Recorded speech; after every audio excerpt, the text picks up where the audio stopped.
Yeah, but we're 7 minutes into the show. That would have been good to know 7 minutes ago. Load. I apologize. I was working. Okay. There we go. Now we're live.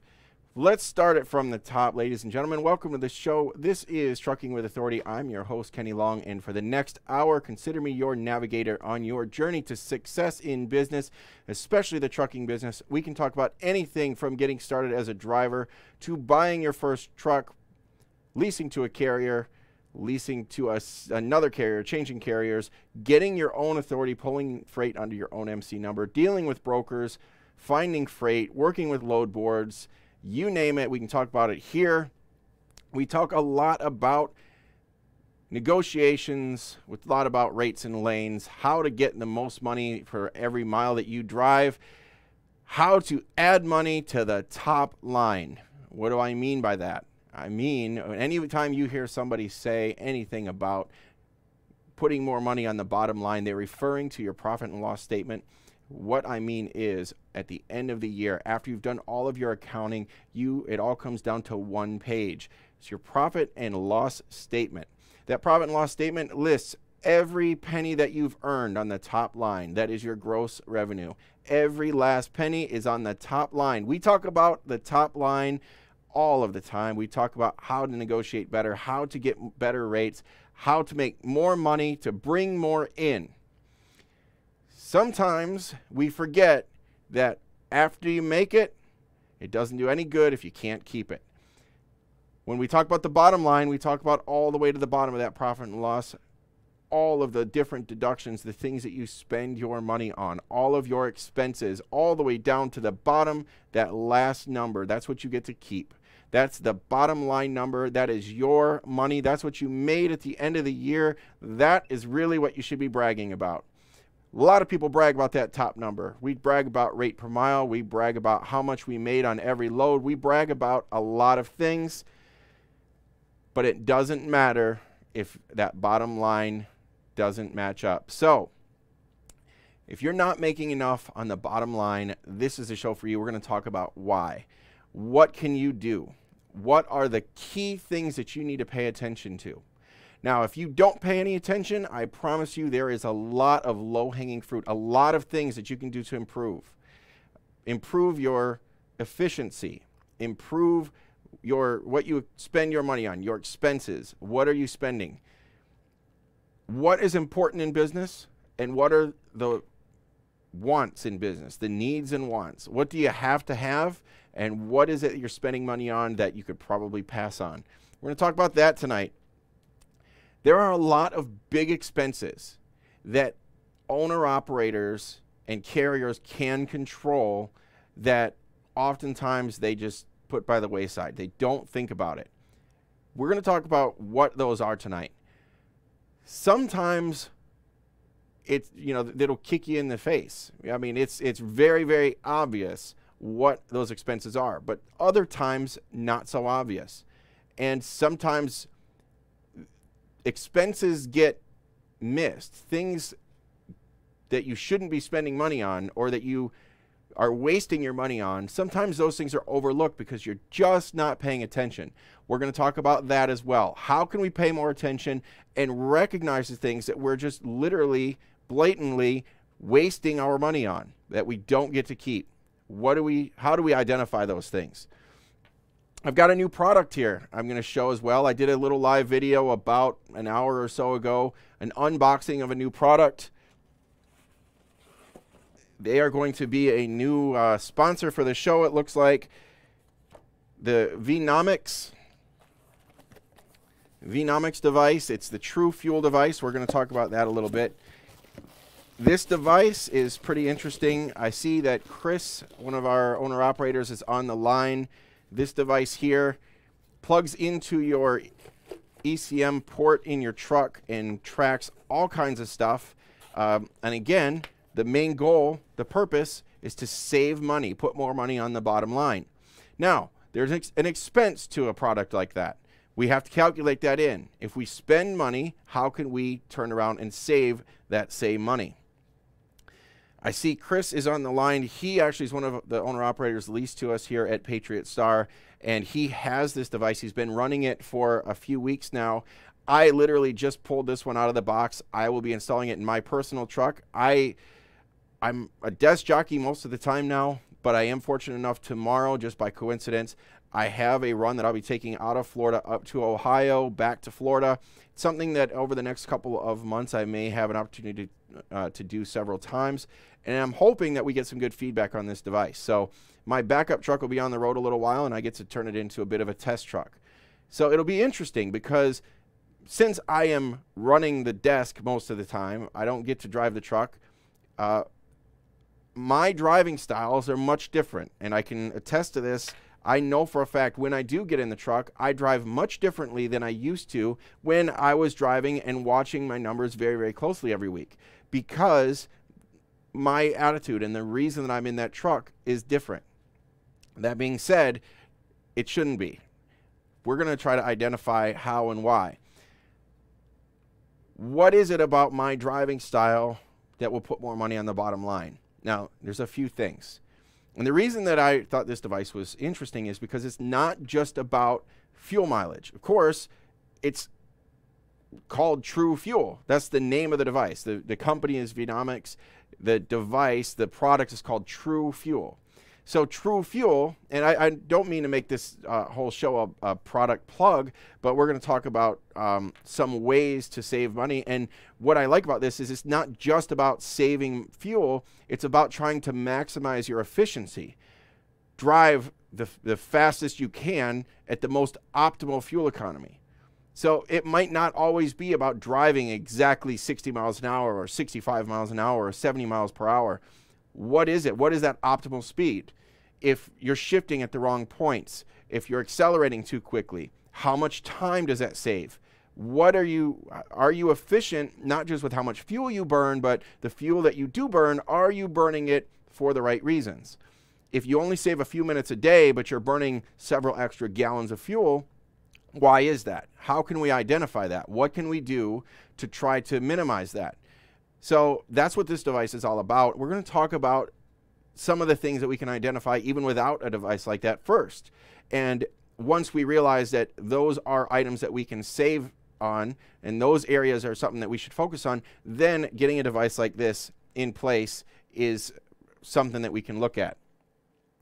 So the number one thing that, and I urge anybody that's watching or listening, the number one expense, please, for anybody, comment, what do you think is the number one expense in your business?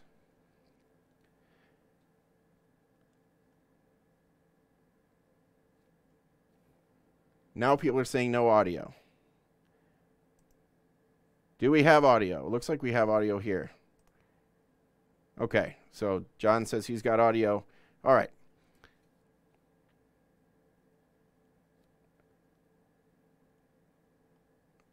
Yeah, so we have audio. Number one expense, fuel. And I knew fuel. William Hepler says, I hear Pedal Coach also helps with driving for fuel mileage. Pedal Coach is a similar thing, but it's a very different approach to it. We're going to talk about that as well. Fuel. Somebody said my meals. I eat a lot. Fuel. Kim says insurance. That's a good one. The broker. We'll talk about that in a minute. I will tell you that so far we do not have the correct answer. A lot of people, fuel. We do not have a correct answer. Why don't we have a correct answer? William Hepler, my wife is my number one expense. You actually might be getting close. You're getting warmer. And there we go. Kevin says the driver. Driver, absolutely correct. Payroll is your number one expense. Payroll is your number one expense. Let me repeat that again. Payroll is your number one expense. And I know all of you are going to say, but I'm an owner-operator and I drive it myself. So let me just tell you that payroll is your number one expense. How efficient is your driver? This is something I think a lot of owner-operators severely overlook. How efficient is your driver? Owner-operator that's driving your own truck, I am talking to you. How efficient is your driver? Are you maximizing every minute? Are you maximizing your time? If you hired a driver to sit in your seat, would you want that driver doing the same things that you do? Are they spending their time wisely if they're doing exactly what you are doing? I think a lot of people, if you change your perspective and put yourself in the owner's shoes instead of the driver's shoes, which you all should do from time to time, is that driver doing the best they can to be as efficient as possible?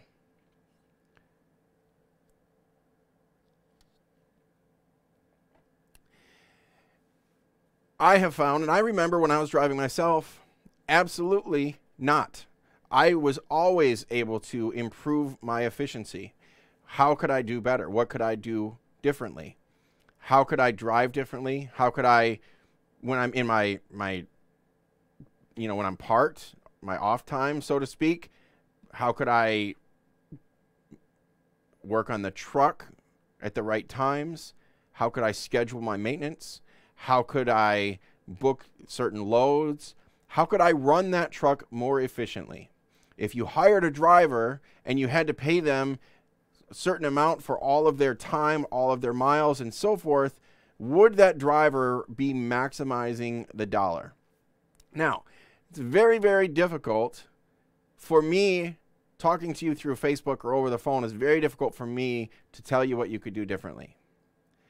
I will tell you that there are a lot of motivational speakers, a lot of motivational books, a lot of things that you can do, goal setting.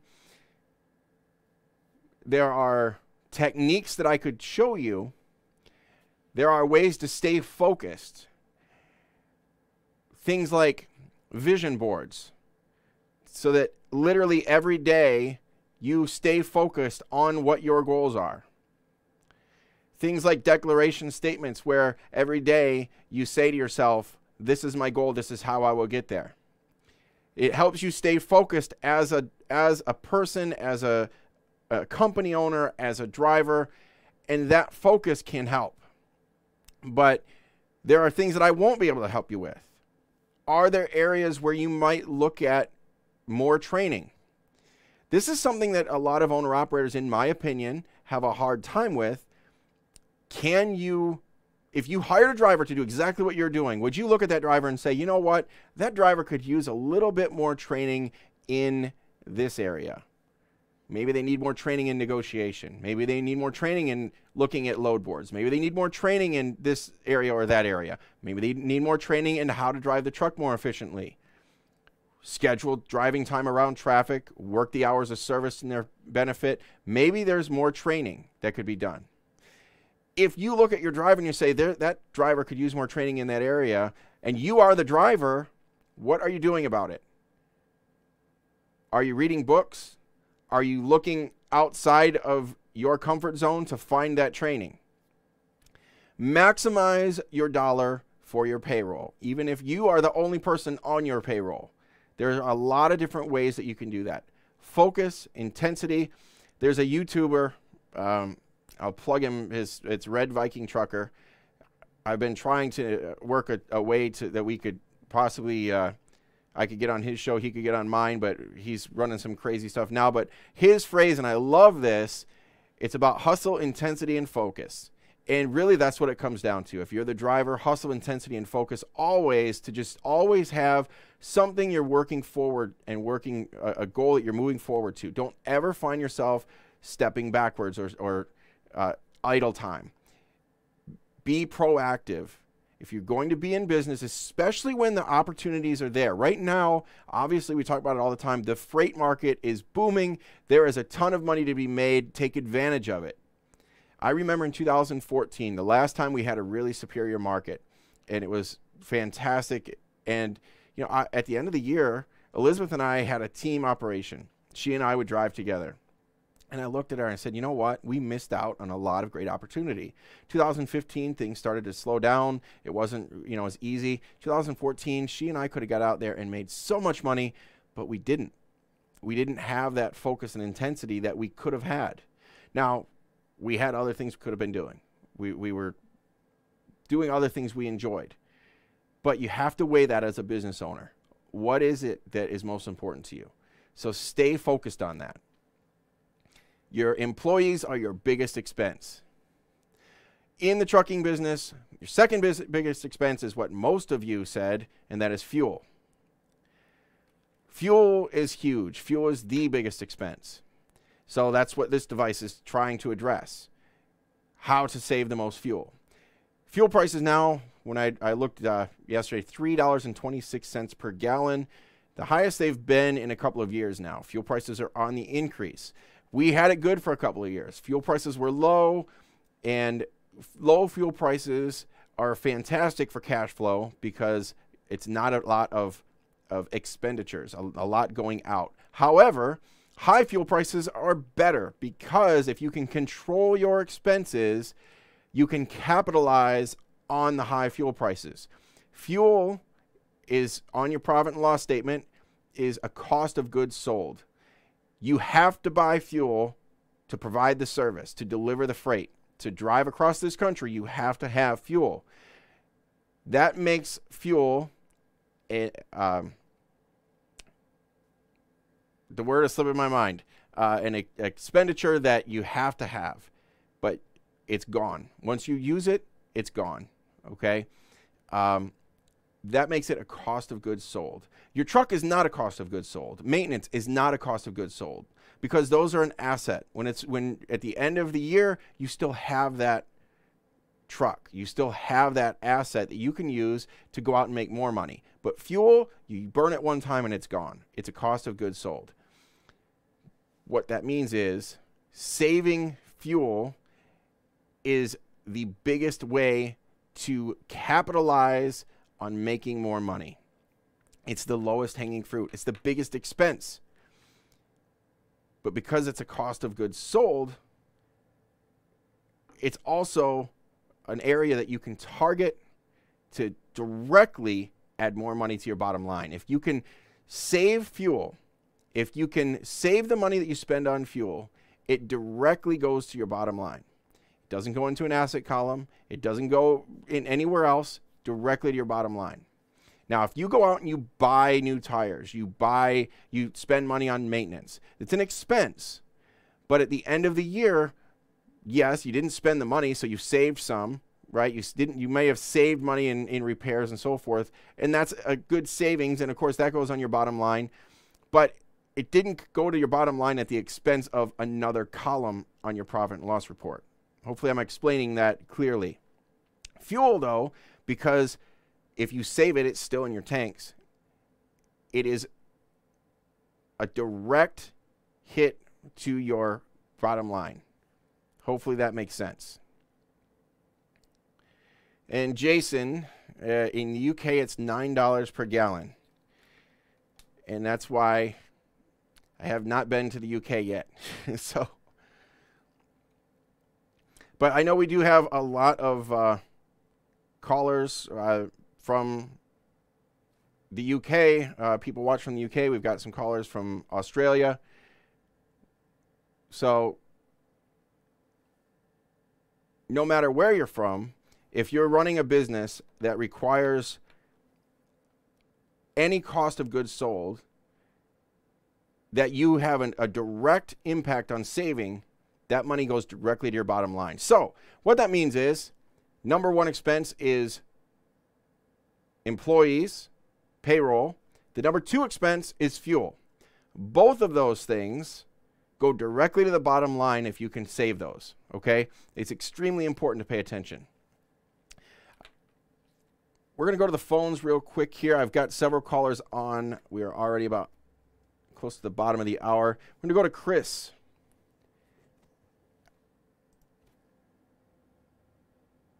Chris, welcome to the show. Hey, thanks for joining us. Now, this is Chris Wright. You can find him on Facebook. He's in the different fuel mileage trucking groups. He has this True Fuel device. He's leased to us here at Patriot Star. And I asked him to come on tonight because the True Fuel device, the reason I like it is because it finds that balance between speed, efficiency, fuel savings that helps improve the driver effect. Chris, What do you think about the Venomics device? And so far, how long have you been running it? Tell us a little bit about it. I've had it for about 3 weeks. It took 1 week to get the correct cables for it. So I've got 2 weeks to make a baseline out of it. And you have to put in the time to build a baseline so that you know what your improvement is after they turn on the correction. And they should be turning the correction on this week. Okay. So far, from after I did the webinar with them and they showed me how to use the portal and what everything was, the first thing we identified was, my idle time was negligible. It was like 1/10 of a gallon out of the whole week, so that's nothing. The second biggest loss of fuel was engine performance, and then we targeted that to the truck being programmed to shift above 16 RPMs. And so we were looking at, on average, what I was losing every week, and it was right around 23 gallons a month is what I was losing, just because the truck was shifting, I think it was like 16.5. And so I took it in and had it reprogrammed, and now it's shifting at like 15.25. So you have an auto shift transmission, so you can that right there says a lot, because you can program exact shift points with the auto shift. So that's helpful. So that's 23 gallons per month just with the shift points. Yes, just with the shift point. Okay. And it also shows where you linger in a gear too long. Sometimes this truck, because it was set so high to shift, I'd ride out at 12th gear too long. I was losing a lot of fuel in 12th gear when I should have been in 13th gear. We're a little more efficient to go that speed. One of the other things it shows that I liked was, like what you were saying, how fast you can go and how efficiently you can go that fast. And how much is it worth it to you to save that little bit of time? Like one of the first reports it showed me was I saved like 30 minutes doing 75 in Florida, but I was within 1/10 of the full potential of the truck because it was evening time. There's no traffic. Right. Was it worth the expense of going that fast? You could have only saved 1/10. I mean, you were right there at the maximum performance, but you're driving 75. Mm-hmm. So right, you really couldn't. Because I'm not constantly, on the brakes, slowing down, speeding up. Gotcha. So even though you're driving 75, that was still the most efficient speed to be driving. Mm-hmm. Cool. Okay. Correct. So I did the quick math. Right now we're at about 326 per gallon. So if they can save you that fuel economy in the first week, they determined just by saving your shift points, that's about $75 a month, just by changing your shift points. And you wouldn't have known that. No. Now, and that right there, if you look at it in contract terms, because it's a 1-year contract with them, that just paid for my 1-year contract. Cool. Yeah, absolutely. They paid for the device in the contract.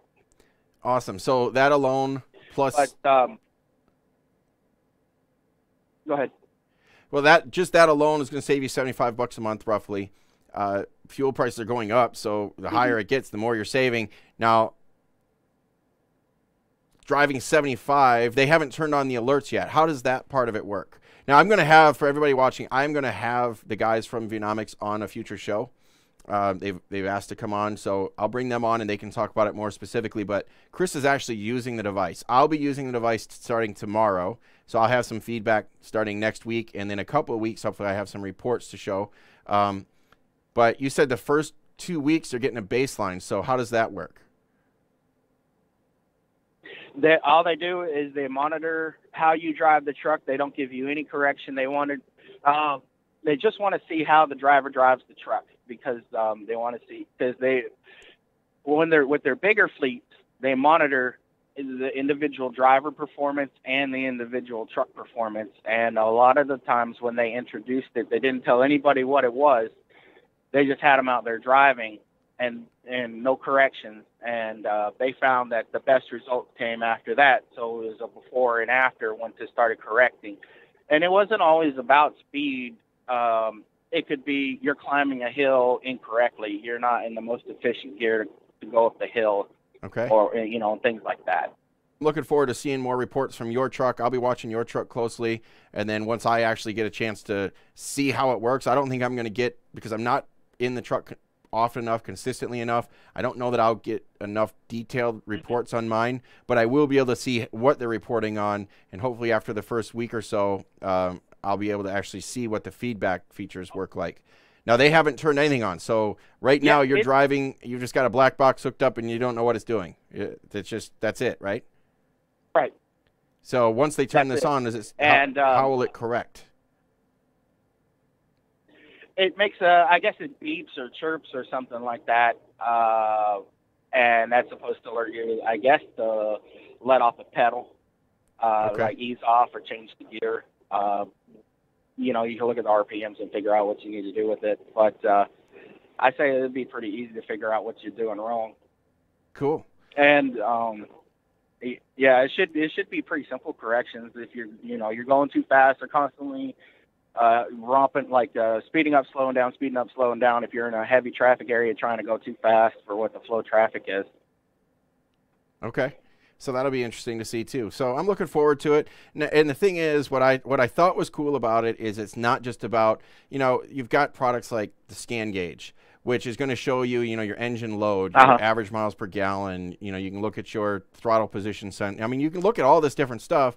You can try it. I mean, the goal is obviously to keep those numbers as high as possible, get the best fuel economy with a product like that. William Hepler's on. He said something about the Pedal Coach is another product like this. Let's see. The Pedal Coach is basically over the Plogger.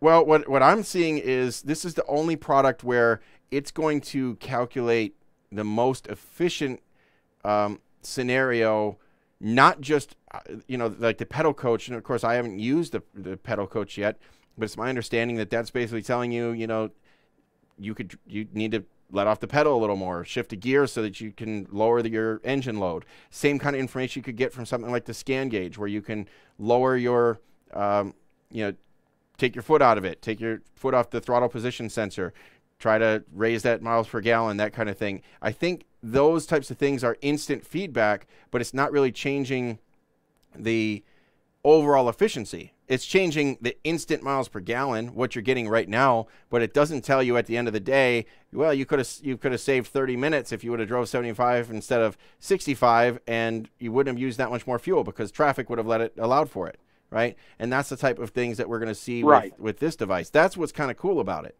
So I'm looking forward to that part of it. Mm-hmm. Oh yeah, definitely.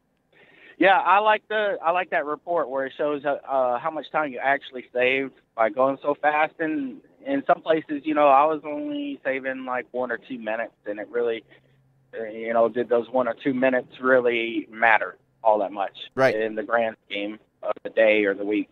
Right, especially if it was 23 gallons or something like that, and you only save a few minutes a day, it's not really worth it. At the end of the day, would that 1 or 2 minutes really have, it would have cost you an extra, $10-15 daily, and I mean, that's huge. And it's just a couple of minutes here and there, and it wouldn't have changed anything.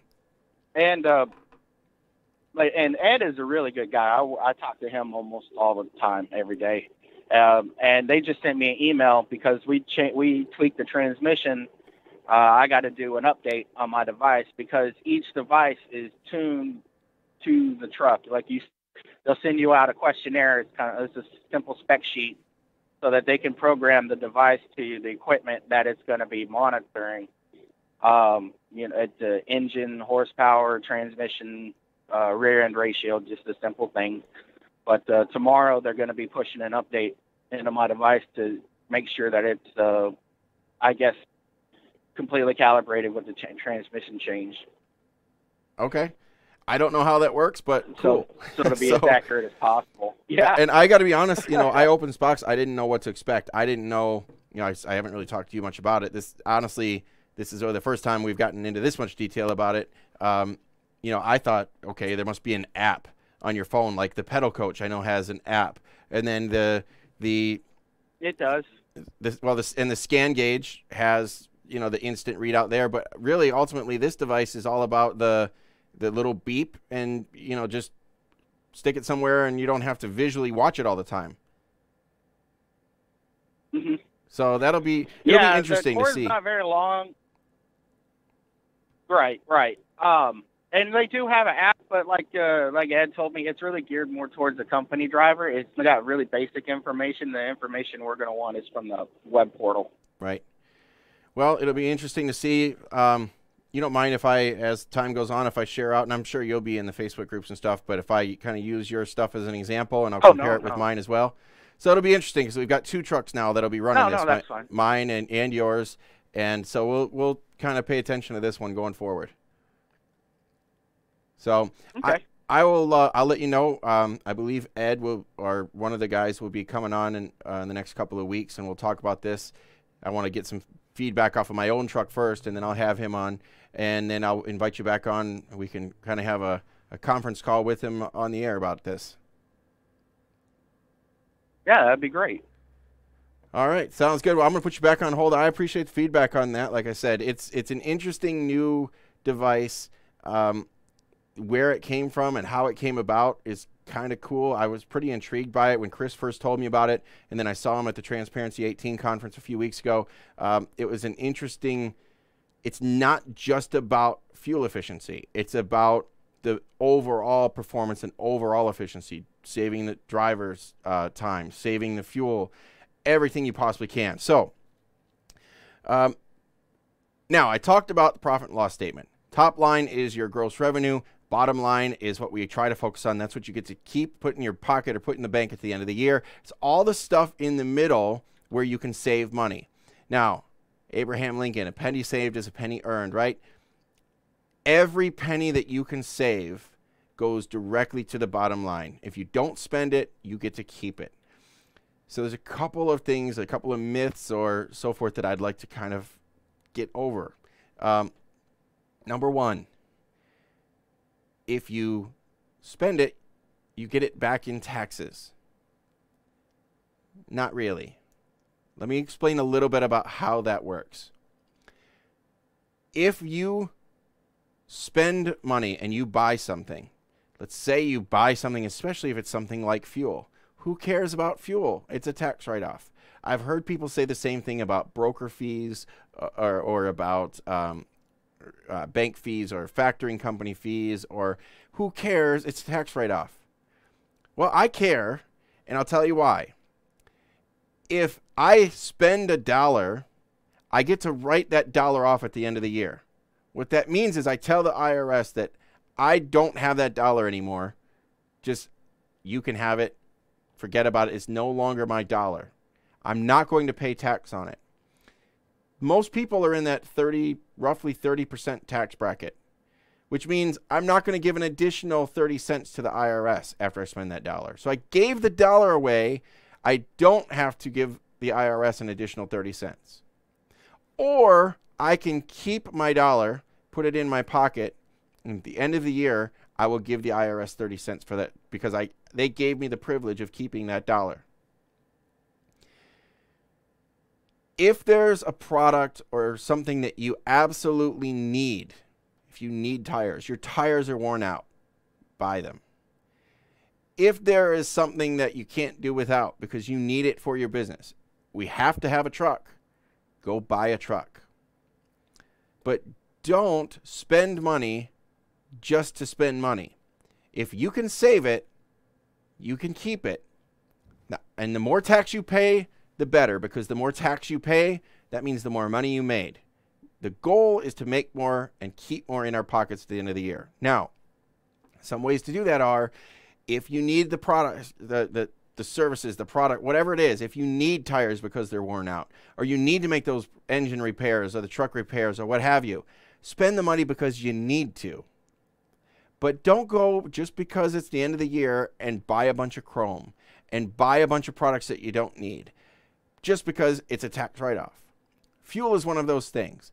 If you can save money in fuel, I would rather pay tax on that money than to spend it and never have the money again.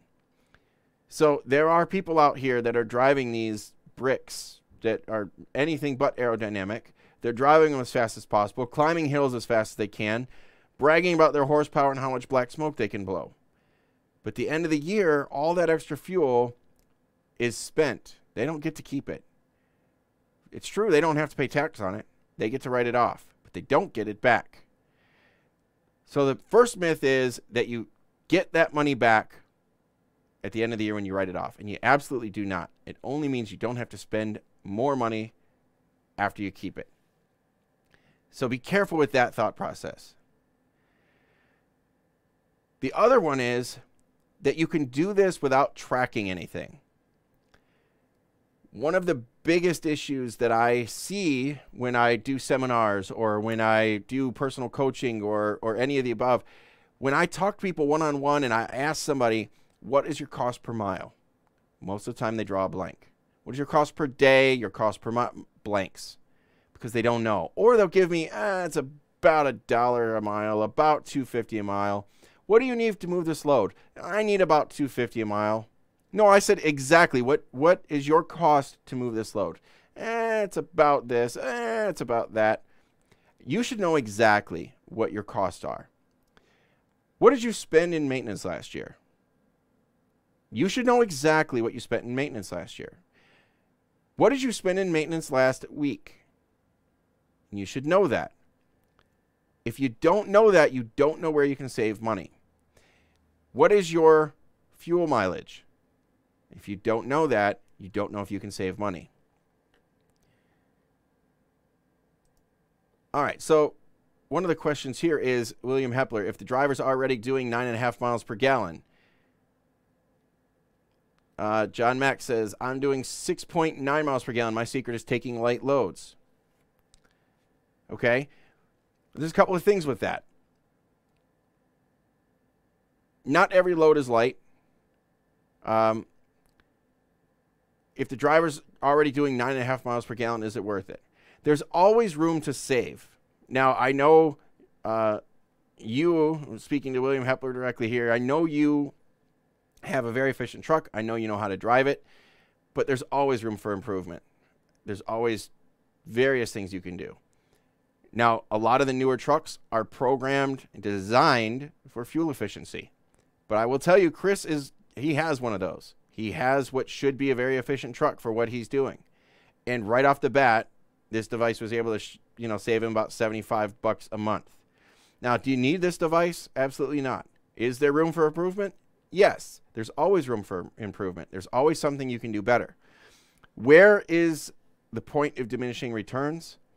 Are there other things in that profit and loss statement, other categories? Fuel is the second biggest expense under driver pay.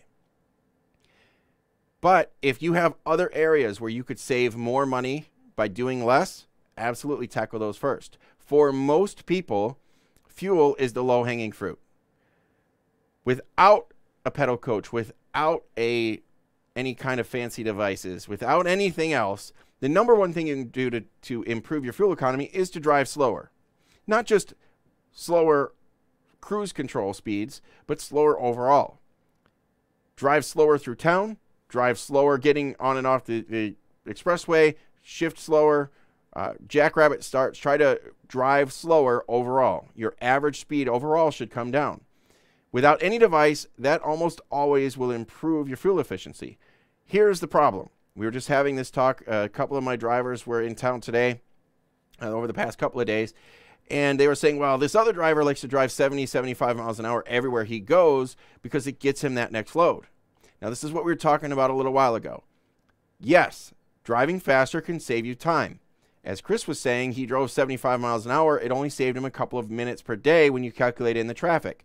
A device like that keeps track of the daily trend or the weekly trend can start to break down how much time are you actually saving.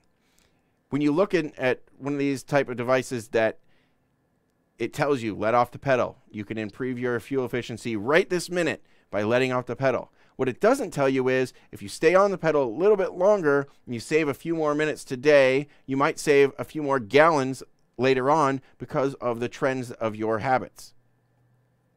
So if the driver's already doing 9.5 miles per gallon, is it worth it? Maybe. Is that the low-hanging fruit? Maybe. But you have to look at everything else to be able to know that. So, another product that I'm going to throw out there real quick. Trucklogics. Trucklogics. If you're an OOIDA member, Trucker Sphere. It's the same product, Trucker Sphere, but Trucklogics is an accounting program.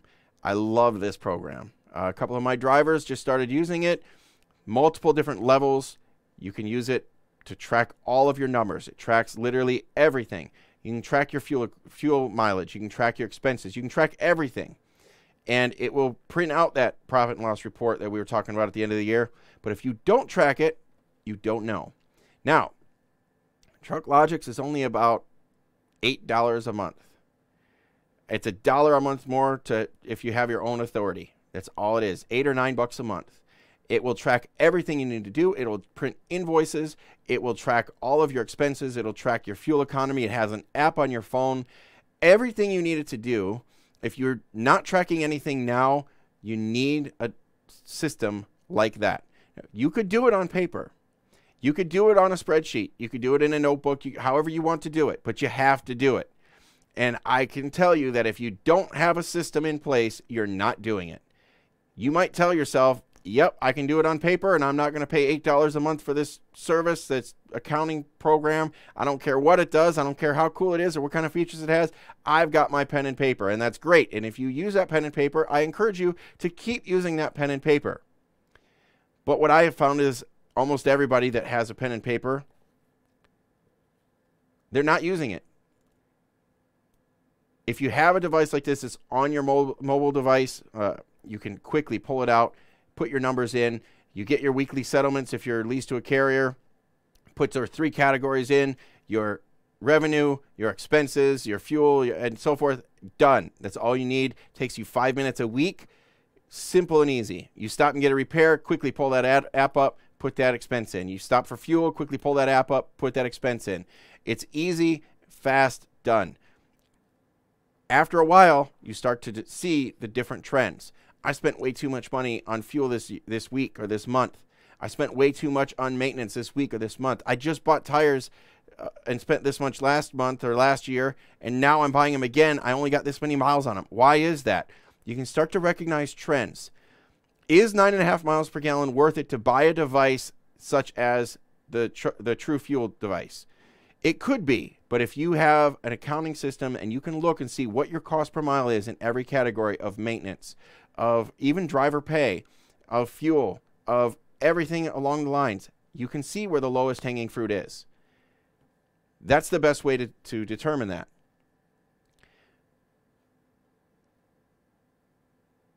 All right, I'm going to go to a couple more phone calls. I see a few comments on Facebook, but I'm going to knock these phone calls out first. We are going to change gears a little bit. We're going to talk about dealing with some brokers. We're going to go to Steve in Georgia. Steve, welcome to the show.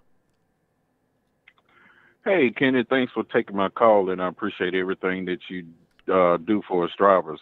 Kind of long story short, I was the one that listened to you over the past couple of years, and just by listening to you and doing the advice that you explained to me, I was able to go in and file my own authority without paying anybody to get it done. And from being able to file the authority, I was able to go in and do my RRP and my IFTA, and I, do my IFTA all by myself, and I don't have to pay anybody to do all of that. But it just really feels good and rewarding to be able to do this stuff yourself. And I appreciate you. Really do appreciate all the advice that you give us over the years and awesome. on what to do and how to do. I really do. Thank you. Congratulations. And it is rewarding and it is beneficial because now you understand the process too. If you had hired somebody to do it, you wouldn't even understand the process of how or why some of this stuff had to happen. So congratulations and good job, and welcome to the club. It's a great time to get your own authority. It's a great time to be out here making money, and congratulations for taking the plunge. Yeah, I do appreciate it. I've been up under my authority now A little bit over 10 months is coming up on, 10 months now. I'm coming up on a year, and I've been loving it. And my bottom line from where I was leased to a carry lease, up on a lease program, terrible lease program, making 13 cents a mile net profit.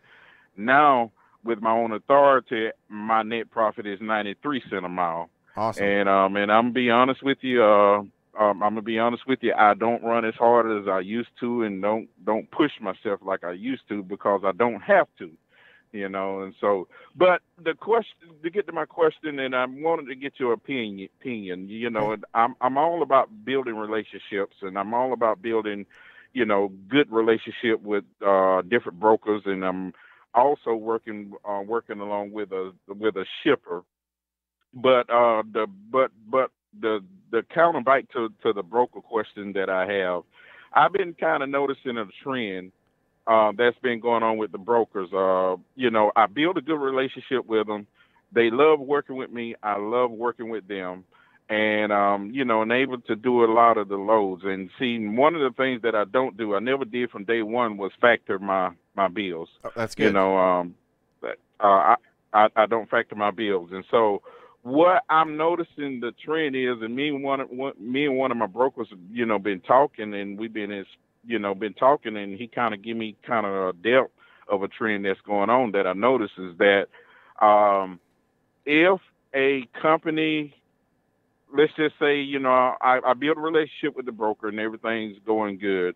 And in some broker departments, the accounting finance is different from what the brokers do. Right. And what I'm finding now is that that the broker let me know that some accounting department figure out that if you're not factoring, they tend to want to hold payment beyond 45 days to almost 2 months, so to speak. And it has been now 4 companies. I got a good relationship with these brokers, but it's been 4 companies where I had to call the surety bond or a bonds company and send them all the paperwork just to get paid. Right. And if I don't go through that, I probably would never get paid. But and me and one of the good brokers that was talking, and he was saying that this is starting to be a trend among the among brokers now. And I hate to cut the relationship that I built with those brokers because they don't have any control over the accounting department. But at the same time, I'm not willing to hold out 2 months just to get paid on the load that I did 2 months ago. And I just wanted to hear your opinion about that, in the area and in that sense. It is a trend, and I'll tell you why. Right now, the broker margins are getting thinner and thinner. Brokers aren't making quite as much money. Now, don't get me wrong. Most brokers are still making a good profit. A lot of articles have come out recently. A lot more freight is moving. So they're making money on their volume. That being said, freight rates are up. And when the cost of shipping goes up, payments slow down. Even the shippers, a lot of times they can't pay until the product is sold. And sometimes there's product that, to be able to handle the freight rates the way they've been going, sometimes it takes them a little longer to scrape up that cash. Sometimes it takes a little longer for the brokers to do the same. So they do stretch it out.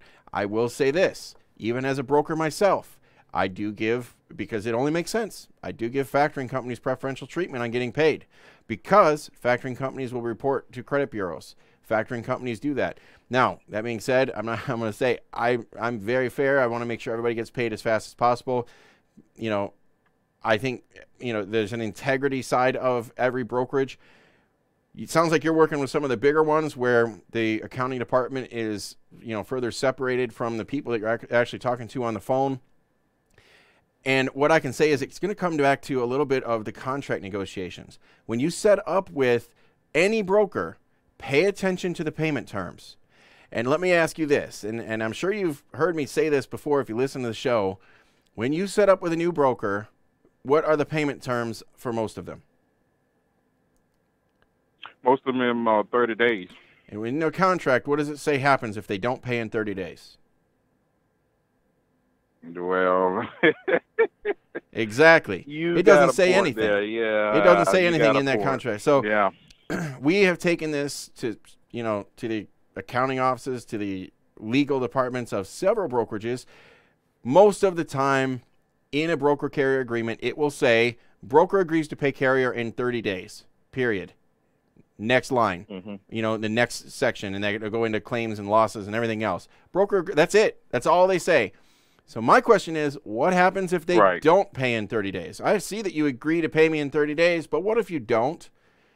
And I brought up that very question with several brokerages, and some of them, most of the time you talk on the phone, they say, and it's like a light bulb went off. I don't know. Nobody ever asked me that before. In no other business does anybody extend credit. Now, that's exactly what we're doing. We're extending credit to these companies. They are buying our service, and we're allowing them 30 days to pay. When we sign that agreement, we allow them 30 days to pay. Name one other industry that provides credit at no cost. If you There is none. If you don't pay in 30 days, what is the penalty? So the first thing is, when you're negotiating with different brokers, and you're going to get a lot of pushback. The reason you're going to get a lot of pushback is everybody else is going to sign it without reading it. And that's the hardest thing that we have to deal with in any kind of contract negotiations. They won't allow those edits because they'll just go to the next guy. The next guy is not even going to read the contract. He's going to flip to the back page. But one of the things, the lines that you need to put in there is, if broker does not pay within, at the said time. Also, I'd recommend that you write up a rules circular for how payments are collected, because if it's not covered in the contract and it doesn't say what the penalties would be, if it's not covered in the contract, then by default, your rules circular is where that picks up. But one of the lines that you want to add is something to the effect of, and use a reasonable number. There are rules on how things have to be worded. You cannot charge interest, by the way. You're not a bank, but you can charge fees and penalties. So one of the things that you can say is, so it'll say broker agrees to pay in 30 days, period.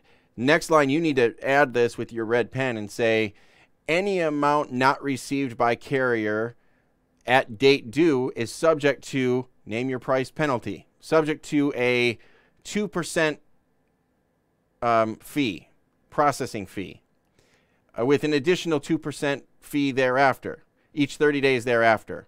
Any amount exceeding 90 days past date due is subject to all collection fees with a minimum payment of $100. Add that to your contracts, or some variation of that. Figure out what your percentages and your fees would be, and add that to your contracts. Then on day 31, call them and ask them where your money is. And they say, oh, well, we'll pay it next week. Well, it's due today. Why is it late? Well, we cut checks on Fridays. Next Friday, it'll go out. Okay, make sure you include that extra 2%. We don't pay late fees. Really? Your contract says you do because somebody signed it. Make sure you get it countersigned and sent back, by the way, so it'll hold water. And then charge them that fee. Yeah. Most of the time, I will be honest with you, most of the time you're going to have a hard time getting the fee out of them, but it will be a way to get them to pay faster. And I've had them say, well, we don't pay fees. And I've literally laughed at them, and I said, I wish I could tell American Express that. I wish I could tell American Express that, you know what, I don't pay any kind of penalties or late payments fees. The world doesn't work like that. They know it doesn't work like that. And when you put this kind of wording in there and you put that kind of pressure on them, they will pay you. Yeah, and I know that some of the contracts that I read, because I read line by line on the contracts. Good for you. Congratulations on that as well. From the contracts that I read in there, I appreciate it. But some of the lines in there saying that this contract cannot be altered in any way, shape, or form, or it would be null. And and I'm a one man, one truck operation. The contract, and it's like you said, if you The contract is not complete until both parties sign it. So it's not a contract. You can redline everything, and it's not a contract until it's signed. And then once you sign it, after that, it cannot be changed. But until it's signed, now you have to sign it. Make sure the other party signs it as well. Make sure you get it countersigned, and any changes you make, ideally, you want to get them to initial each change and sign at the bottom. Everything needs to be countersigned as well. But even if they don't countersign it, there's still some, you've still got some legal leverage. If you change some things, you let them know you changed some things and send it back to them, and then they tender a load to you. By the act of them tendering a load to you constitutes acceptance of your contract, of the contract. Once it's accepted, it can't be changed. But until it's accepted, it's not a contract. A contract is an agreement between two people. And if you don't agree, it's not a contract. So you have to sign it. It has to be accepted. Then it's a contract. You could even redline the fact that it can't be changed out of there, because until you agree not to change it, it's not a contract. Okay? And they will... Most of the people you talk to at the brokerages don't even know what's in their contracts. Most of them are copy and paste. Even some of the big companies. Elizabeth and I, when Uber Freight was still kind of a new player, before they even had, they were still a brokerage. They still post on the load boards, but we were working with them. We spent literally a couple hours. I think they turned us into their legal advisors, but we were on the phone with their legal department. And some of their lawyers said, they just copy and pasted some of this stuff, and it's a lot better now. But in the beginning, there was some things that, they had to work on, and they didn't know what they were doing. In a lot of brokerages, even some of the big names out there, they don't even know what's in there. And they've got, lawyers from 30 years ago changed some stuff. And then since then it's been amended and changed again. And that paragraph is still in there, even though it doesn't apply. I can't imagine, it's the funniest thing to me when I get a contract that says, the International Commerce Commission and da-da-da. And it's like, that agency has been defunct for 20 years. Why is it still in your contract? Come on. Yeah. They don't know what's in there. It's all outdated, and you can change it. So, but that's what I would recommend you do to try to put pressure on them. Filing on the bond, the reason that works is because as soon as the bond company calls them and threatens to break their bond, that would essentially put them out of business, and they pay. And they know that they're due to pay on 30 days, and they pay. Unless there's a penalty for them, they're not going to pay. By you contacting the bond company, that's a penalty. All of a sudden, that bond has a risk of being broken, and they're going to pay you. So you have other ways to put that leverage down, and it's just it's not just trucking. Every business goes through this. It's collections. That is one of the reasons that a lot of people do use factoring companies, although factoring companies don't always protect you from that. Even if it's a non-recourse factor, it's not necessarily going to factor, to protect you from that. If they don't ever pay, if they just forget to pay you, most of the time, even a non-recourse is going to backcharge. A non-recourse company might, they might follow up and handle this stuff for you, but it's still a good idea. And you said you don't factor, but that's good. But a lot of people that are listening that do factor don't realize that the non-recourse factoring and those types of things aren't going to protect you anyway. So that being said, I know that was probably a longer-winded answer than you wanted, but that's kind of what it comes down to.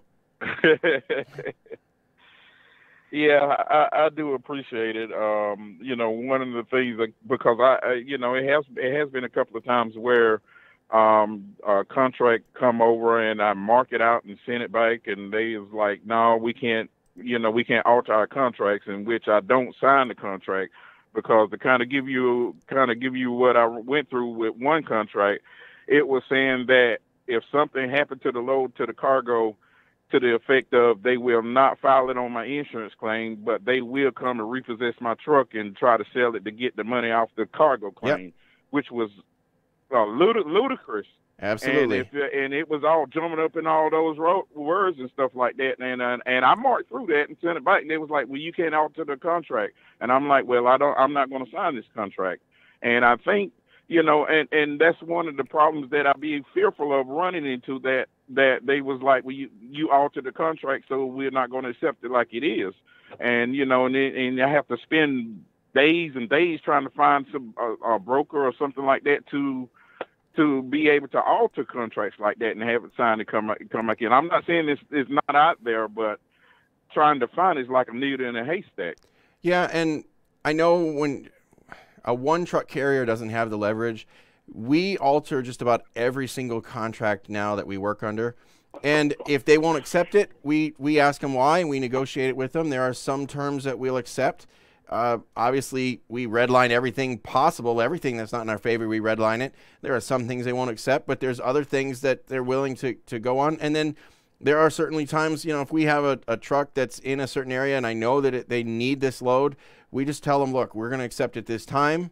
We're going to, put credit limits on you. TQL is a good example.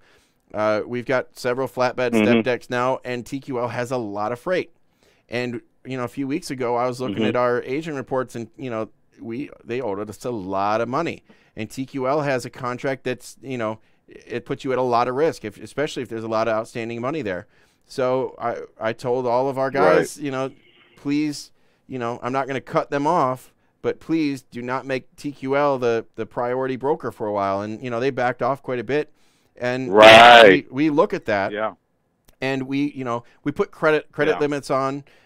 We don't work with brokers. There's some brokers that the contracts are absolutely horrible. If you're in the, I believe Elizabeth put it out in the Rates and Lanes group, there was some pretty crazy ones that she just redlined a lot of it yesterday, I think it was. We try to, do some screenshots and things of different ones that we work on. We try to edit everything. They accept a lot of changes. And the one that she redlined in that group, I mean, there are some times that we send them back and it's just, there's no, we think to ourselves, there's no way they're going to accept this. Sure enough, they sign it. They even initial the changes and they send it back. And that's good enough for us. That'll work. So some will, some won't. You got to take the good with the bad. You got to decide, risk versus reward. TQL has a horrible contract, but they have enough freight that it's worth the risk to us. But we only extend them a certain amount of credit before that risk is too great. And, you just got to weigh the risk versus reward on every load and every broker that you work with. But, that's part of business. Yes, sir. Kenny, I really do. I really do appreciate the advice, and I appreciate the call, man. I really appreciate it. Fantastic, Steve. And, I know you're not quite at a year yet, but, I mean, once you get past that year mark, and especially past the 2-year mark, more and more people will work with you. More and more people will listen to you. You get more leverage in the industry, and things are only going to get better. We're in a great market, and if there's ever a time to be in a market like this, it's to be a new carrier is now. So congratulations, and I'm glad it's working out for you. Got a couple more callers we're going to get to. We are a little over time, but we're going to finish up. Anybody that's on the line now, I will take your calls. We're going to go to Chris in Texas. Chris, welcome to the show. Hi, Kenny. It's great to hear from you. Thanks for having me. I appreciate it. Fantastic. Thanks for calling Hey, in. I had a question.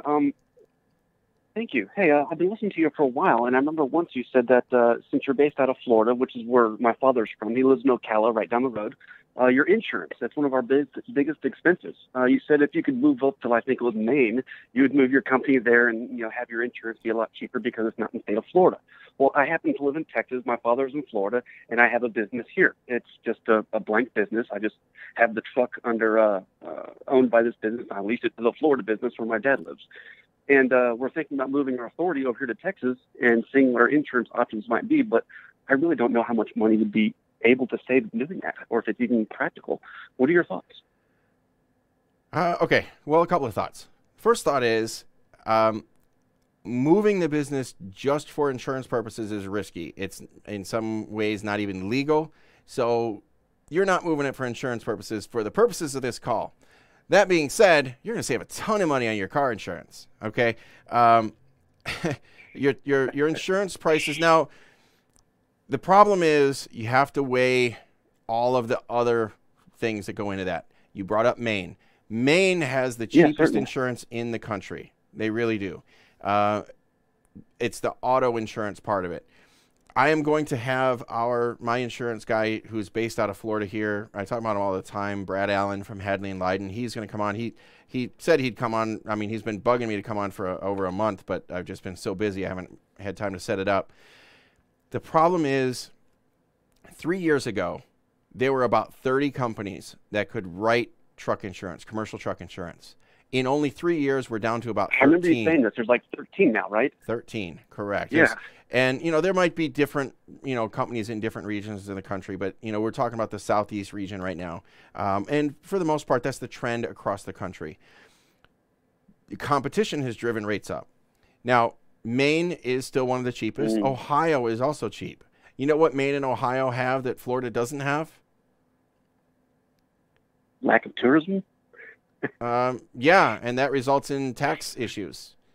So Florida has no income tax. So they have, That's right. Florida has no income tax because they capitalize on the sales tax through tourism. But on the other side of that, if you have a business based in another state, you have those taxes to worry about.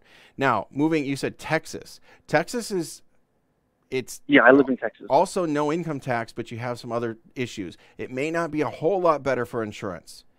You may not save a whole lot more. You may have some other benefits over there that you don't have here. Workman's comp, for example, depending on if you have employees or if you plan on getting employees, not required to have workman's comp in Texas. That being said, if you have employees and you don't have workman's comp, you're insane. Okay, so it's important to have workman's comp anyway. So I don't know if that's really a benefit. It's also important to look at, local community taxes and fees. Tennessee is a great state. Tennessee has no personal income tax, but they do tax you. So if you are a sole proprietor and you move to Tennessee, it could be great. But if you're an LLC or an taxes an S corp, you do have to pay tax on that, on any revenue from the S corp. It's looked at as an investment. So that's kind of a trade-off. We're an S corp. Yeah, and so you have to look at that and how is that going to work.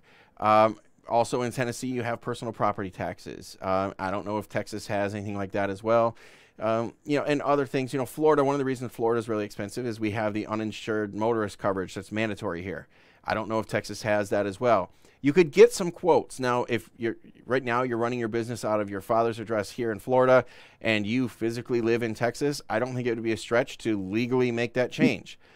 The one thing that I would caution people from doing is just literally moving their business without having an established address or without having a physical, an actual person physically working there. There's people that have the virtual offices. They pay $70 a month. They have that physical office address somewhere, but they don't have an actual physical location to go to. That could end up being a very gray area. Could get you into some trouble there. So be very careful. There is money. Now, you look at the big carriers. You look at Landstar. You look at, J.B. Hunt and, all the big mega fleets. They change their base of operations from time to time. When I was with Landstar several years ago, they had Illinois tags. And that's another thing that you have to look at. The cost of license plates, the availability. Here in Florida, if you're based out of here, you know this. Getting a license plate here in Florida is like pulling teeth. You got to go all the way to Tallahassee or, IRP or IFTA rather. You have to go all the way to Tallahassee for that, or you got to go to one of only 2 satellite offices in Central Florida. And they're private party companies, third parties. Yeah, that's one of the problems we encountered. Absolutely, and for us here in Florida, adding trucks and to have to deal with that, there is no temporary license plate in the state of Florida. Other states have that option. So there's more than just insurance to look at. Insurance is super expensive, but what I have found is if you move to other states, what you save in insurance, you end up spending in taxes or you spend in other, hassles. You'd have to have a physical address based there. You'd have to have all these different things. It usually works out. So the question is, where is the best benefit? Same with like we were talking about with this True Fuel device, the best of, fuel economy and, personnel and time and all of the above. Same thing with your business. If you move it to another state just for savings of insurance, well, are you going to save on everything? Big picture. Do you have the ease of doing business there? Do you have other taxes that you have to worry about? So the only way that I could answer this is look, and if you're in Texas and that's where you're looking to move, it should be easy for you to get some estimates. Get an insurance estimate. Tell them that you own this company based out of Florida. You're bringing it home. You're moving it to your home base, and tell them why you're doing it, what you're doing, and get some quotes. And I don't see any reason why that you wouldn't be able to find a local agent there that can give you a decent quote. Find out if it's worth it. Then look at all of the other variables and see if those, pan out to save you more. I see what you mean. The license plate and the IRP and all that was a big issue for us because my father lives in Florida. Right. Once I got the business started here in Texas, I literally got his truck registered over here. I just caught him a load to drive through San Antonio one day. He's like, hey, let's get your truck, weighed, inspected, and this, that, and the other. And I just took it down to the office, and 3-5 business days later, I had a new IRP account, and he got a Texas tag on his truck. So that truck now belongs to the Texas business, and I lease it over to him in Florida. And the only thing that's still over there is just basically our DOT number and MC. And I didn't know if it would, again, be beneficial to move it. It could, and I would say that any other purpose. The way that you are set up right now, I would say that it would most definitely benefit you to move it to Texas.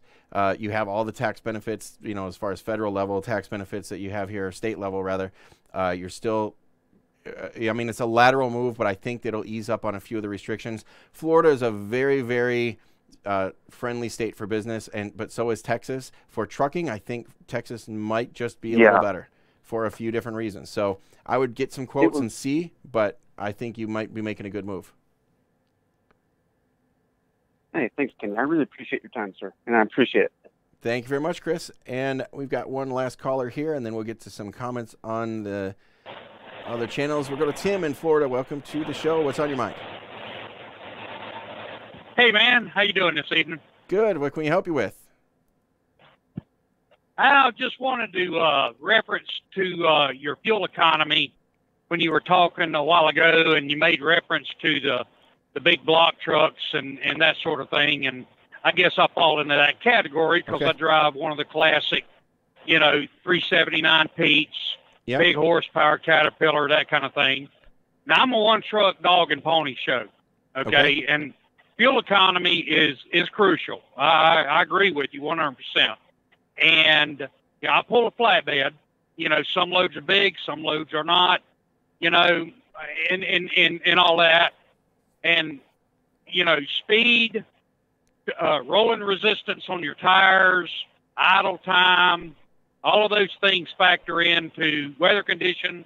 All of those things factor into fuel economy. Now, I'm running a C-15 Caterpillar, and I built it. I had it built back in December. Okay, now I'm running a 13-year-old truck. I've driven it for 12 and a half years. Okay. All right, and I know the truck, and I'm getting 5.8 to 6 miles to the gallon. Okay, and I'm driving faster now than I used to. I used to be the 63-mile-an-hour guy in the right lane on cruise. My fuel economy has not really varied a lot. It's probably maybe a half a gallon since I've been driving faster. Okay, but here's the way I look at fuel economy, and as it relates to the equipment. Yeah, these new trucks are getting good fuel economy, and just for the sake of it, let's just say I went out and I bought a brand new 2018 truck that gave me 8 miles to the gallon. I got 2 miles to the gallon better. Okay, I'm buying 16,000 gallons or so a year. Okay, granted, I'm going to be saving $17,000 a year in fuel. But the one thing out there that I'm not confident about is the reliability of that new emissions truck. And I've seen guys with these new emissions truck, and they've had them for 2 or 3 years, and man, they're dropping big bucks into that emission stuff when it goes down. So everything they're saving in fuel economy, it's going right back into the truck and repairs. And I factor in the fact that I got a truck that's paid for with no I got no depreciation on it. Okay, so based on my income every year, I got to funnel $8,000 back to the government. You factor that in with my repairs last year, and the $8,000 versus having a truck payment and a potential catastrophic problems with the new trucks, I'm just as good. I mean, I'm still under the $23,000 threshold in a life cycle operational cost for the given calendar year, if you factor all of that in.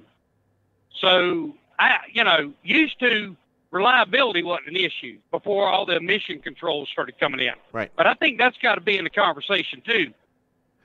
I agree with you. So let's touch on that for a minute.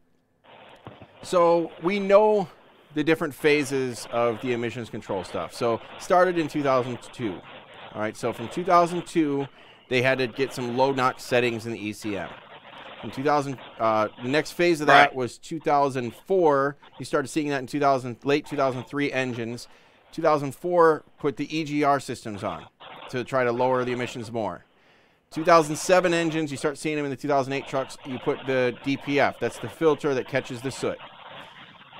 From 2010 engines, you start seeing it in 2010, 2011 trucks. That's when you start having to put the SCR. At each level of that, of course, it gets more and more complicated. They threw all that on in a period of, relatively short period of time. Every couple of years, had to add more stuff. Yes, they did. Never even really had a time to work out the bugs of the original ones. That being said, the last major change we've had now was in 2010. So we've got 8 years on this one. So we've had some time now. Now I know it's starting to look like 2010 through 2012, 2013 had some issues, some bugs. 2014s, 2015s, 16s, and up, they seem to be, they've got most of the bugs worked out of them. However, you're looking at a truck that you said is paid for, and you're looking at a brand new truck would be about, one of our drivers is looking at buying a new truck now, and by the time it's all said and done, it's going to be about $170,000, $180,000 maybe investment. That's a pretty good chunk of money. Let's talk about your truck. I agree with you. The new trucks, and you don't have any payment and so forth, but let's just take your truck. And what if we, instead of you said it's a 379, what if you had an aerodynamic truck, like a, it's a 389? Not 579. 579, the aerodynamic version. Or even back in your year, it was the condo version of, like the Kenworth had the T2000. Kenworth had the T600. Well, Kenworth had like the T2000 or the T600, T660, all those aerodynamic ones, and Peterbilt had their version of it as well. They all had the similar types, and I don't know the models offhand. But if you just had one of those aerodynamic trucks with your same engine, same gear, same everything, I mean, you'd have a half to 1 mile per gallon right there, just being aerodynamic, and especially if running faster. I agree. If I could take my engine, because I know what my engine's like, okay? I mean, it's built, it's been tuned, it's running better than the factory, okay? Right. And if I could take my engine and put in one of these newer trucks, I'd do it in a heartbeat. But I would want my motor, because I know my motor could perform better than what the government is making these OEMs put out now. But I can't do that. Right. But I would want, I guarantee if I could put my Caterpillar in one of these aerodynamic trucks like the 579, I think that's a good looking truck. I like the 5700, the 5700 series, Western Star. Good looking truck. Right. And it's aerodynamic. Put my motor in that, and I guarantee I'm getting a mile and a half better. Okay. Right. But I'm not going to buy in to the new technology until another 4 or 5 years. Well, then, I'm sitting on the porch then, because I'm 55. And you have to weigh that. And I don't drive my truck hard. I progressively shift it. I don't have to be at the top of the hill first. I can get there first, but I don't have to be there first. I don't pull hard. I like the cool numbers. Right. Like I said, I just see when you go into a shop. I'm talking about a factory shop, and you ask them how many trucks they got in there. Every time I ask that question, 7 out of 8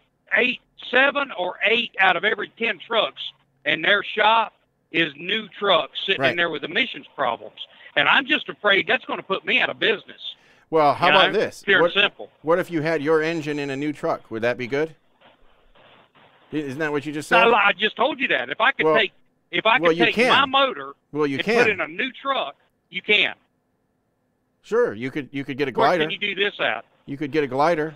Well, yeah, I guess you could get a glider. Yeah, I hadn't thought about that. I have thought about it, but I didn't. I thought today's gliders work different than the gliders of 20 years ago.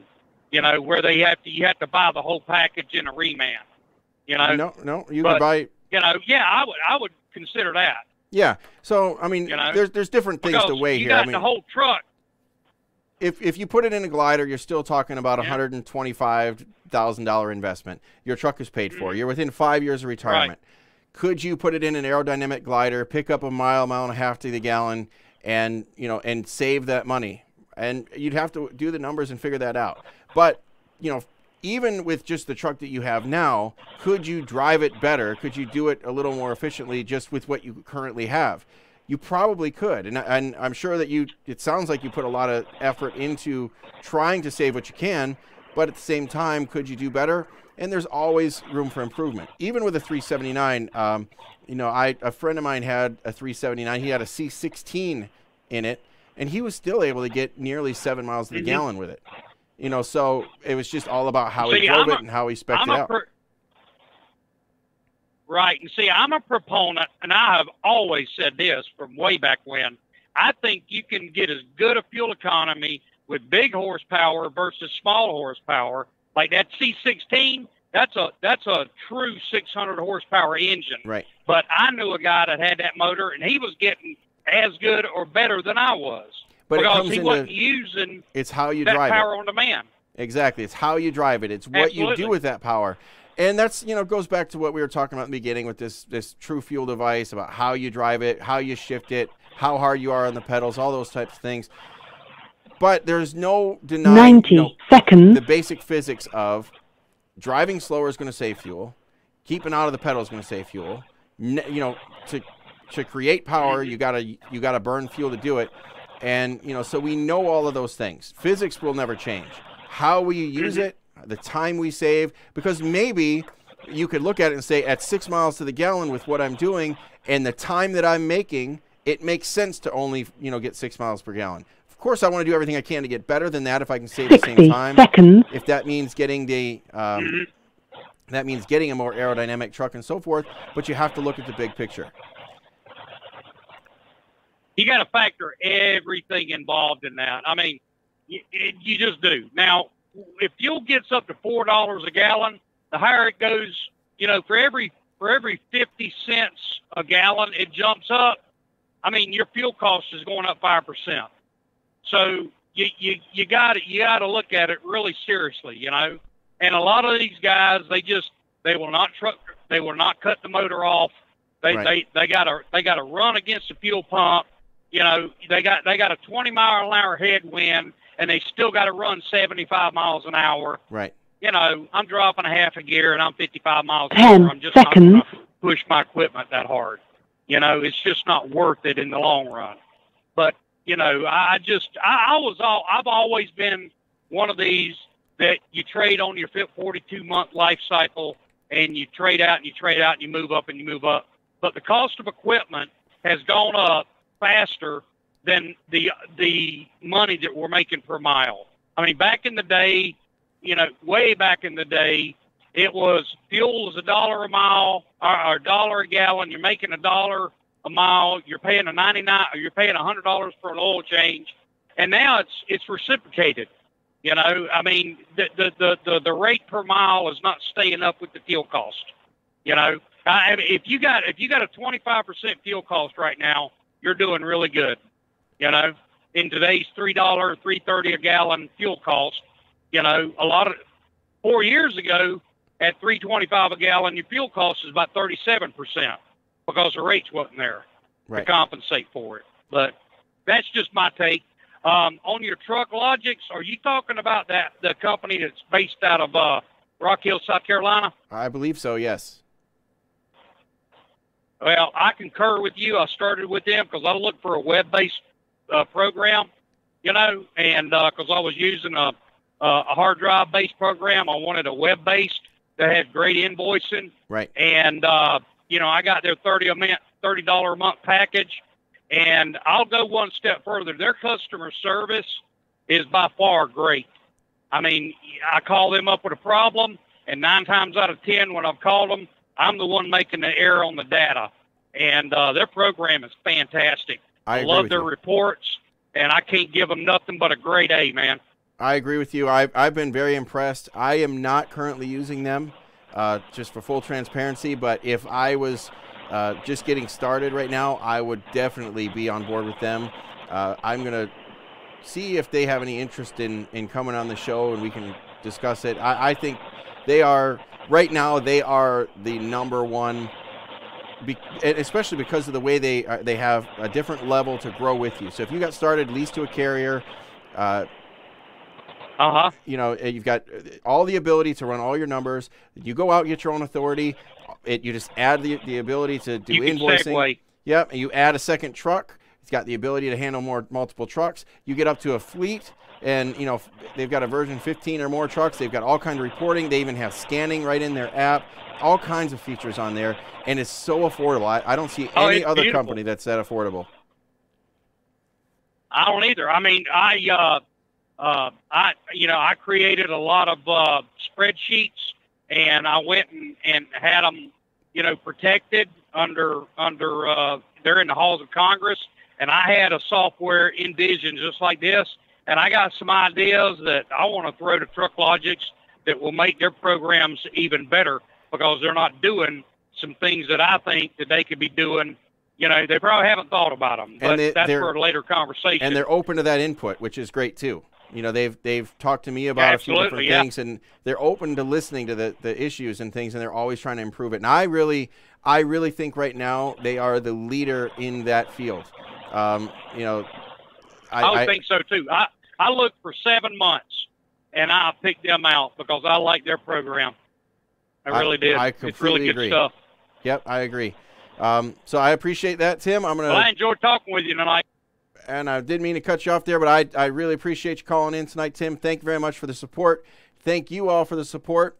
I'm going to go over here real quick with some comments from the Facebook stream and see if there's anything I missed. Let's see. John says Lucas Motor Oil helps.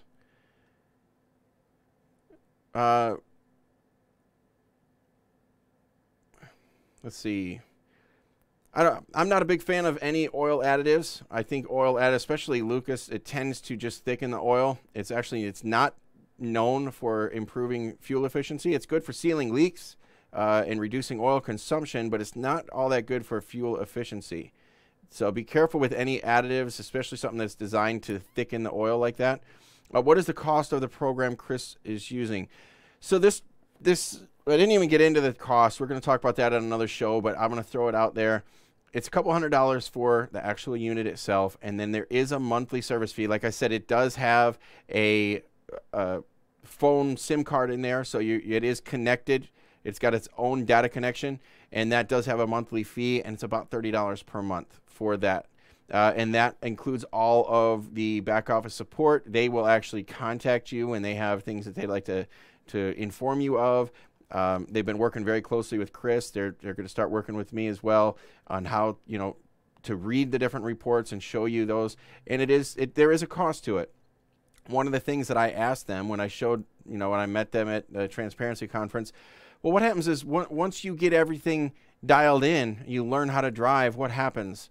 And they showed me some statistics that once they turn off those features, that little beep that goes off, and I'm not even sure how that works yet, once it starts beeping at you that you need to shift earlier or you need to get out of the throttle on the hill and all that type of thing, when they turn that off, people go right back to their old habits. So it's important to try to keep that on. Now, there's some things that will have long-term benefits. Like Chris said, he had his transmission program for different shift points. Right off the bat, that'll help forever. You turn off the device, you've got indefinite benefits from it right there.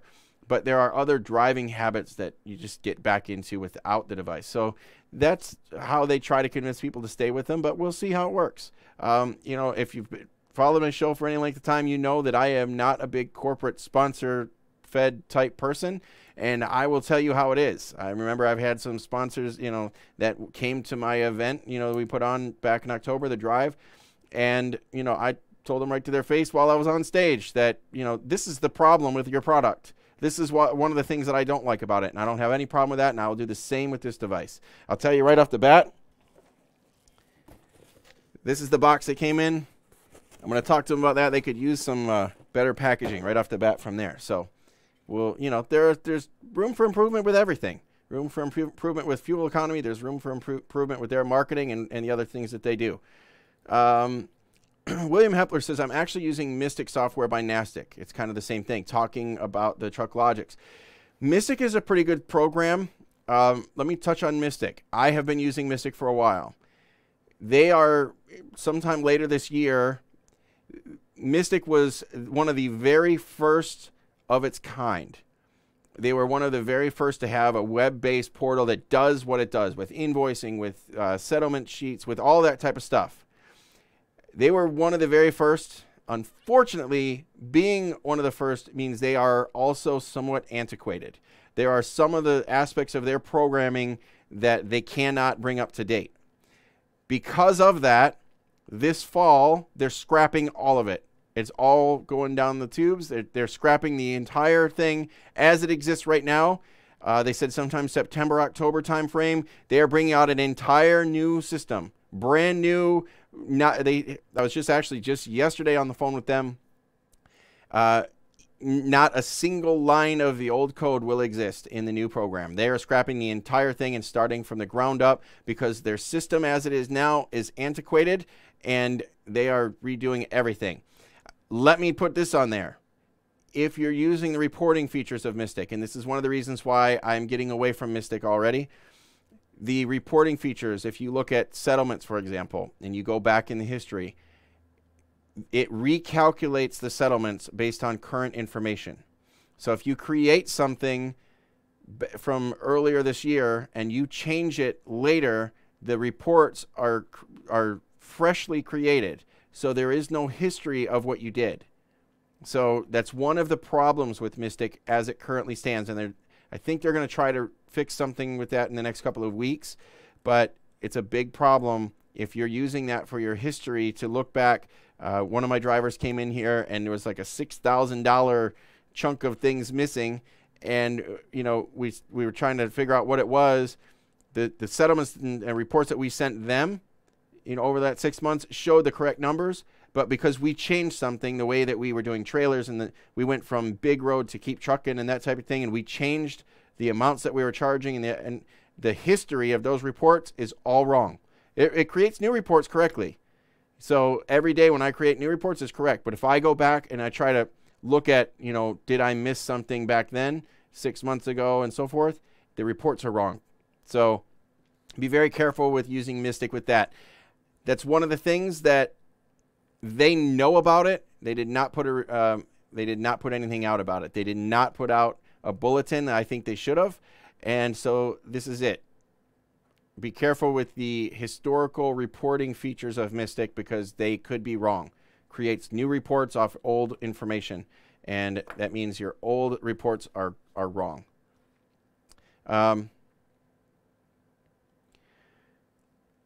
Ben says something about contracts. It's what someone can get you to believe, then it's what you sign. All contracts can walk away or change it. Absolutely. Like I said, it is not a contract until you sign it, till everybody on both sides signs it.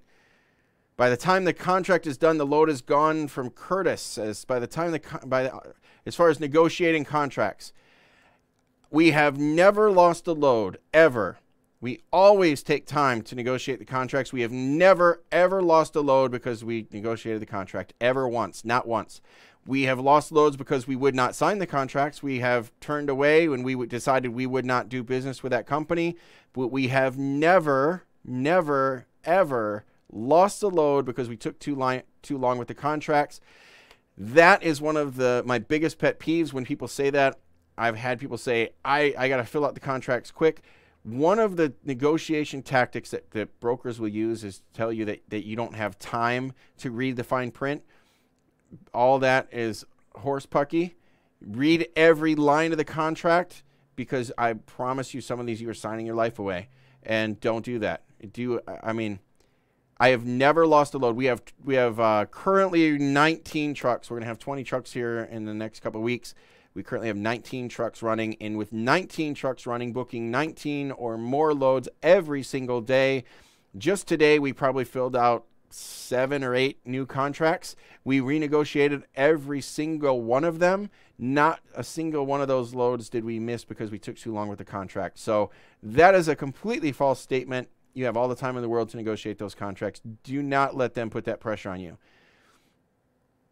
TQL usually pays me fairly quick, 7 days, never had an issue with them. TQL does pay quickly. They have their standard days to pay is about 28 days. If you're doing it in 7 days, that's a quick pay. Quick pay is one of the ways that you can get any broker. Quick pay is really the only true non-recourse type of payment, because once you have the money from the actual customer, there's not a lot you can do about it. That being said, be careful with the contracts, because as one of the callers said, they won't try to hold the payment. They'll come after and they'll put a lien against your equipment. So be careful with that. But quick pay, getting paid fast, but you are not extending them. You know, you're taking a excuse me. You are allowing them a deduction to pay you faster. And I don't remember what TQL is. I think it's 2% or 3% for 7 days. And you are allowing them to deduct that amount from your payment to get paid faster. You've never had an issue because you're paying them for fast money. And you know, 3%, you know, over a course of a week, when you could wait 4 weeks to get paid, that's equivalent to about 3% in a week is about what is that? 3%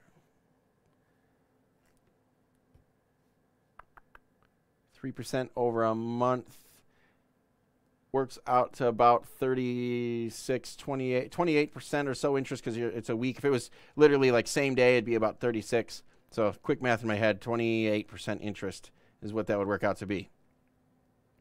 It's equivalent to. No, it's not the exact same thing. It'd be equivalent. Time value of money. It'd be equivalent to just waiting. And if you just waited 28 days and got that money and invested it, it'd be a better investment for you. And William Hepler says, my 2016 has yet to break down. That's what I was saying. From 2014, 2015 and up, it seems like the new technology, they've got the bugs worked out of it. They've got most of this stuff solved. Most of the new trucks, and, you know, Joe has been a caller on here before. I don't know if I see him on the group here, but Joe was a caller, and he had a 2015 glider. And at the same year, he bought two 2016 full emissions new trucks. And 2017, he got rid of his glider and traded it in on another full emissions truck, because his glider, cost per mile wise, was eating alive compared to all of his full emissions trucks. So these new trucks, the fuel economy is more than paying for the trucks. William Hepler said he's getting 9.5 miles to the gallon, versus that other caller that we were having that discussion with. Quick math here, at 9.5 miles to the gallon. Whoops.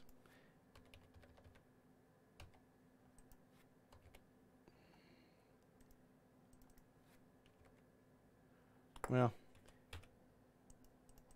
my keys all went dead, so I guess I'm not going to be able to do this after all, but there we go.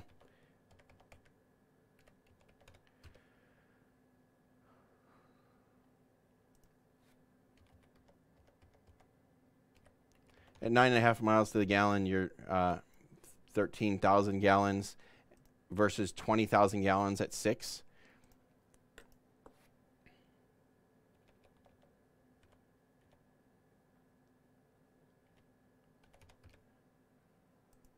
So you're looking at, about a 24,000. Wait a minute.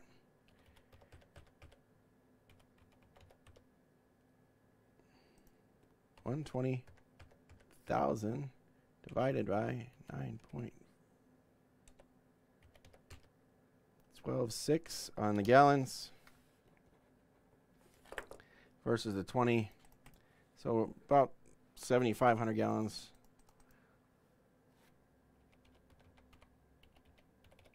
So about, yeah, my math was right. It's almost a $25,000 a year difference.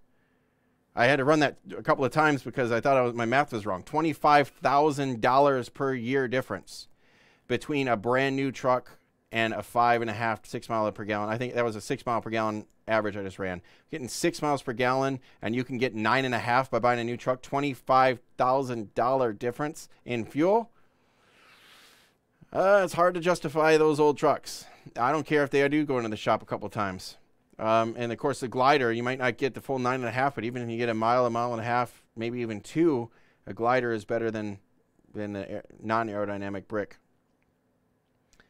with a down payment, a return on investment is high. At $25,000 a year in fuel savings, a return on investment's extremely high. So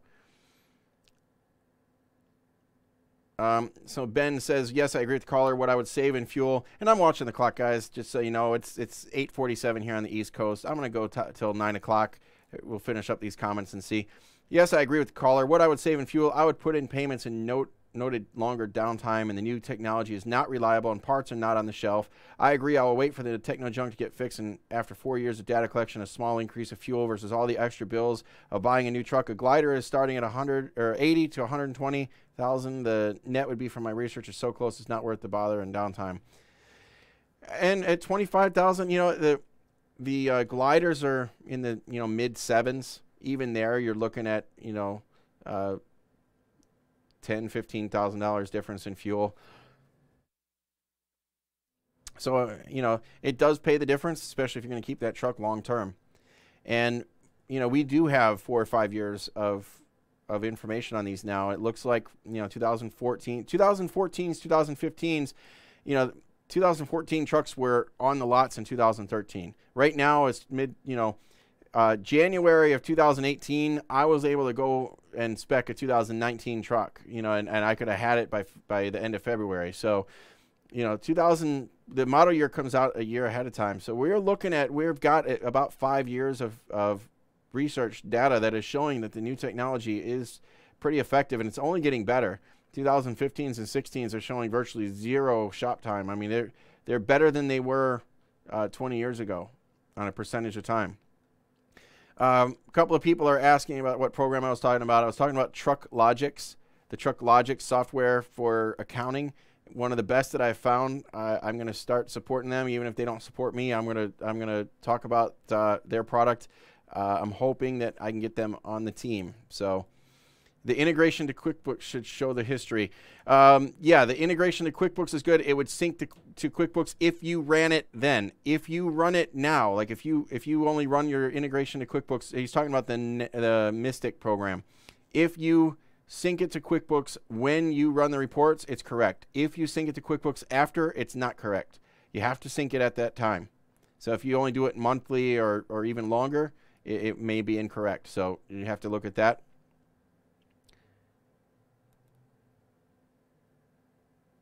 You need to contract Thirsty Thursday Negotiation Tactics Show mini-series. The little people are dying out here. I'm going to have to look into that. I'm not sure what that means. And then this refers to the quick pay with TQL. Yes, it's a small amount. I'm a one-truck operation. I think it beats factoring Kenny in regards to TQL quick pay. Why don't we negotiate loads on time to perform job versus rate per mile? I'm going to come back to that in just a minute. Delete the emissions. You will get even better miles per gallon. I agree that the trucks are showing, I'm seeing trucks like 2008s, 2009s that are deleted and they're doing phenomenal. That being said, one of my trucks was just tested a couple of weeks ago in New Jersey. So it's not just California doing the testing. New Jersey, they've been known to be doing the emissions testing for a while, and other states are coming on board with that. So, and the other issue is getting the trucks work done. You can't take it to the OEM shops. It's a big problem. Even if you can find one of the OEMs that will actually work on it, the chances of them screwing it up after it's been fixed, deleted, is a problem as well. So especially if you have, some of the trucks that have proprietary engines in them, like the Volvos, you can only go to a Volvo shop, and very few of the mom and pop shops know how to work on those engines. That's a problem. So if you're on the road, over the road, getting a truck deleted it's risky. It's, you could get caught. It's big fines if you get caught. It's hard to get it worked on if they do break down, and they do still break down. They're not emissions-related problems, but you still have other problems. And sometimes the other problems are because you deleted it. Some of the components that are on these engines are designed to work with the deleted engine. So there was a period of time I was all for deleting it, and I know people. I know some guys that can do it. I know how to get it done, but I'd be very leery of that. But going back to the factoring, I think it's better than factoring. I think it's better than factoring because you're not locked into anything long term. You don't have to factor everything. You could always turn it off. You don't have to do everything long term. But it's still expensive. It's still better, and you can quick pay with just about every broker now. So, but it's still expensive. It does avoid a lot of the risk. But another thing that you can do is, we were talking about payment terms and so forth on one of the previous callers. They agree to pay in 30 days, but if you can't agree to their contract with other things, you can agree not to extend them credit. Now, one thing that is a little misleading is a quick pay, you are still extending them credit. So the way that other businesses put this on an invoice would be, for payment terms, typically you'd say net 30. That'd be pay the net due in 30 days, net 30. Another way to say it would be, if you wanted to give them a discount for early payment, a lot of retail companies do this. You'd say 2 net 30, like number 2 net 30. That means you could get a 2% discount or pay the full amount in 30 days. So 2% discount if you pay it, you could pay it in 2, and you put the percentage in 2 days, and so forth, like TQL does. Or you said 7, 10% 7 net 30. So you could take that discount. Excuse me. Or TQL 3% 7 net 30. So that's the percentage that you can get off. But you're still extending them credit. So they could still deny paying you because you've extended them credit. The only way to not extend somebody credit is literally COD, and not with a quick pay fee. Let me tell you another story real quick. And we're getting toward the top of the hour, but we still have callers and people watching. So let me tell you a story. 2016, we had a broker go out of business, and they had paid us about $15,000 before they went out of business, and they filed bankruptcy. 2 years later, here 2018, we got a letter from the trustee of the bankruptcy court saying that they wanted their money back because they filed within, it's called a preferential treatment, filed within 90 days of them filing bankruptcy. So basically, they were trying to get us off their books. They filed bankruptcy. So what they did was they wanted all that money back. Now, had we delivered those loads COD and they paid us in full when we delivered the load, we did not extend them credit. So after they filed bankruptcy, they continued doing business, and anybody that hauled freight for them got paid COD.